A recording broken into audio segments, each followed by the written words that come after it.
My husband was left alone for 3 weeks, and I wish he'd just cheated instead. 3 weeks ago, I left for a work trip, and my husband insisted on staying home. I'll hang back, game a little, order pizza, he said, like he was scheduling a spa day. I thought, he's 41, he can adult.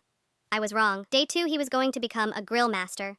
We don't own a grill. He stacked 3 baking sheets, poured lighter fluid over them because that's how you get the char, and triggered the smoke alarm for a solid 40 minutes. The neighbor banged on the wall. The oven now smells like a gasoline-scented candle that refuses to die. I returned to a lingering aromatherapy of regret. One TikTok binge later, he discovered minimalist living. Step 1. Throw away everything you don't need. Step 2. Throw away the things you do need. He elected we only need 1 bowl each, and of course chose the salad bowl and the dog's water dish. The rest of our dishes are now in landfill retirement. He kept 1 fork. He tried using a spatula as a spoon for cereal. It did not go well. Feeding himself became a logistics study in denial. He bulk ordered 20 frozen burritos and ate nothing else for days. By week 2, they'd graduated to partially frozen wraps, which apparently is a culinary philosophy. His defense: saves electricity. Also air conditioning, apparently, because he left every window open and the AC on to stop the burritos melting. The dog suspiciously learned to ignore him at mealtimes. Laundry surrendered to entropy. He rotated 2 pairs of basketball shorts until Textile alchemy transformed them into something I can only describe as denim-adjacent cardboard.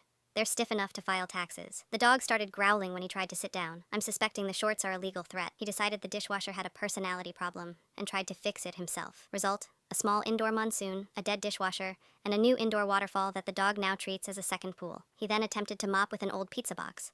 The floor is still sticky. There were smaller, deeply alarming choices. He bought an Amazon recorder because Mozart slapped, and attempted a nocturnal concerto shirtless on the couch. The recorder squealed like a dying seagull. He fell asleep and mumbled in his burrito-induced stupor, "I am the burrito." The dog moved into the bathtub and has not come out, unless bribed with actual human food. Neighbors left passive-aggressive post-its. You can't call them notes. They were thinly veiled manifestos about the smoke and the smell. One offered us a Tupperware set. I will accept it the next time he wants to be minimalist. When I came home, the living room hosted a shrine to pizza boxes and frozen burrito packaging. There was an Amazon receipt taped to the coffee table like a tax document. The bathroom mirror had "Mozart greater than Beatles" scrawled in toothpaste. Also, the dog now gives him side-eye the way a cat gives a door-to-door salesman. This morning I sat in a cafe sipping coffee like it was communion, while my dog looked at me with the glassy, haunted stare of someone who's lived through domestic collapse. The barista asked if I wanted almond milk. I stared at the cup, at the dog, at my phone full of photos of the oven that still smelled like an arson documentary, and said, no thanks. Our house is already nut-based chaos. Would I prefer he'd cheated? Absurdly, yes. At least then there'd be a clear betrayal with a neat emotional arc and fewer melted shorts. Instead, I returned to a man who had reinvented himself as a smoke-voiced, burrito-worshipping minimalist who thinks a recorder is the apex of culture. The dog is currently drafting his own letter of complaint.